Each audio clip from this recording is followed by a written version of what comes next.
You send great, legitimate emails, yet you still get spam complaints? You are not alone. Even experienced senders with clean lists and solid setups can get flagged. The real question is, how do you fix it fast? In this video, we'll start with the immediate actions that you can take to cut complaint rates and get delivery back on track. Then, once the fire is out, we'll move on to recovery steps to restore your reputation. And, as a bonus at the end, I'll share a few advanced strategies that top senders use to stay ahead and avoid complaints in the first place. So, stick around. Hello, and welcome to Mailtrap videos, where we explore the world of emails. When complaint rates jump, the first 24 hours matter the most. I spoke with our deliverability experts who've guided countless senders through this exact situation.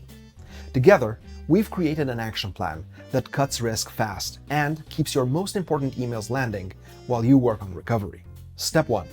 Pinpoint where the spike is coming from. Pull complaint data by provider, campaign, stream, and segment for the last 24 to 48 hours. Look for patterns. Is it Gmail only? One marketing blast? A certain sign-up source? Knowing exactly where the problem is helps you act without pausing everything. Step 2. Hit pause on campaigns or segments driving the complaints. If you're using streams or subdomains, isolate the affected ones. Leave only critical transactional flows running. Step 3. Send only to your most engaged recipients, those who opened or clicked in the last 14 days. Exclude new or unverified addresses until you're sure that they're safe. This shows mailbox providers positive engagement while you recover. Step 4. Immediately suppress anyone who has complained. Drop hard bounces, role accounts like info at or sales at, and disposable domains from your sends. Each address you remove reduces the risk of more complaints in your next batch. Step 5. Reduce volume to the affected provider by 20 to 30% of normal. Add short delays between batches to avoid big traffic spikes. Step 6. Pause traffic from any acquisition source that might be sending low-quality leads, like contests, affiliates, or paid lead generation. Protect every form with CAPTCHA or another verification method to block bot signups. Once you've stopped the spike, the next step is restoring your reputation and getting deliverability back to normal. I've seen businesses use these midterm recovery steps to bring complaint rates down and steadily get back to full sending. You can start by documenting what caused the spike in the first place. When you're stable, review your findings. Which provider, segment, or source caused it? Add this to your internal send rules so that the same issue doesn't repeat. Next, make sure your authentication is working. Confirm SPF, DKIM, and DMARC are passing for every send. If the authentication domain doesn't match the visible from domain, fix it. A quick way to check this is with Mailtrap's DNS record checker. Just enter your domain, and it instantly shows whether SPF, DKIM, and DMARC are set up and aligned the right way. The next step is to send only clear, expected messages during the recovery. Use straightforward subject lines and stick to content that the recipient signed up for. Avoid experiments or off-topic offers until complaint rates drop. Also, monitor and expand gradually. Check complaint rates every day.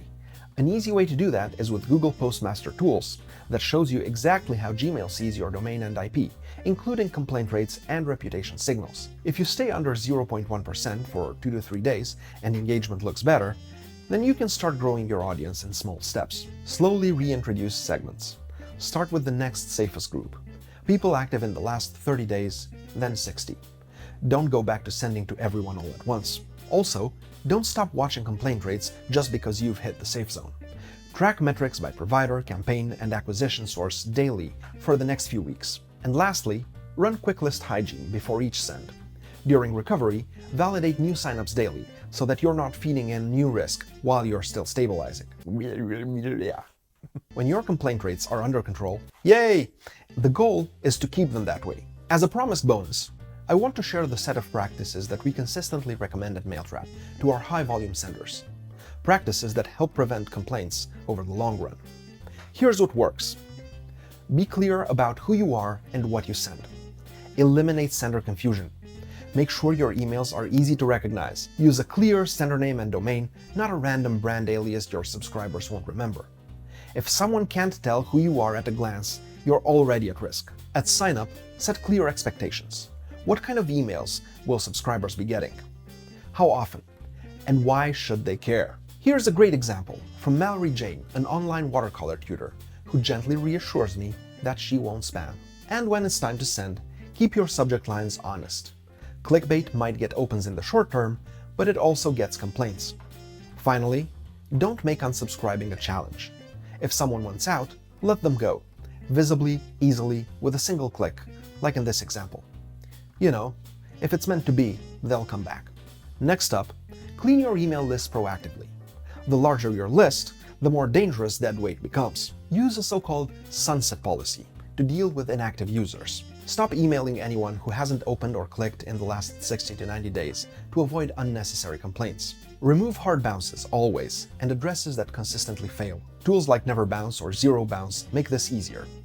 They scan your list for invalid, disposable, or role-based addresses that often trigger complaints. Then, segment your list based on engagement or behavior. Sending an email to your full list is one of the fastest ways to get flagged. Here's how we segment our audience at Mailtrap. Log in and open the Contacts tab, then go to Segments and click Create a Segment. Let's say I want to create a segment of subscribers who live in the US only. In the new window, I choose the condition, Country, and type in USA. Now I can see all of the contacts with the country field set to USA. All that's left is to save the segment. And finally, monitor your acquisition sources. If fake signups, typos, or bot traffic are getting in from ads, partner forms, or giveaways, they will poison your list fast. Even with a double opt-in process, forms can still be abused by bots, so protect each one with CAPTCHA or another verification method. When your contact list is in perfect shape, it's time to audit and optimize your email content. Personalization helps, but only when it's relevant. Hi James won't do much if everything after feels like it was written for someone else. Just look at this email from Audible with personalized year and review stats made just for me. Also, avoid formatting that screams spam, all caps, excessive emojis, or misleading CTAs. And keep the layout skimmable. People should be able to glance, get the point, and move on. If you're building templates, tools like Strippo or Unlayer let you design and test them visually. And try to plan your content well in advance. When you're not rushing to fill in gaps, you have the space to focus on quality. And that's what ultimately keeps people engaged and out of the complaint zone. Finally, make sure your email infrastructure is built to protect your reputation and to keep complaints from affecting all your sends. If you're sending at scale, use dedicated IPs and separate marketing and transactional traffic by stream or subdomain. This way, if one stream underperforms, it won't affect the others. Not every ESP offers this level of control, of course, but platforms like Mailtrap make it simple with features like dedicated domains and IP pools, separate streams for different traffic types, and centralized management through a single UI or API. All of these are designed to keep traffic isolated and reputation safe. When you launch a new IP or domain, warm it up slowly. Even clean senders can get filtered if the volume spikes too fast. Lastly, make it a habit to regularly monitor your reputation. Watch for early signs like rising complaints, unusual bounces, or sudden drops in engagement. A tool like Validity's Everest can also help you a lot. It tracks inbox placement, engagement trends, and potential reputation issues across major mailbox providers, so you can catch problems before they spread. However, the most important tool is still your email sending platform. It's the foundation that determines how well you can manage delivery, complaints, and scaling.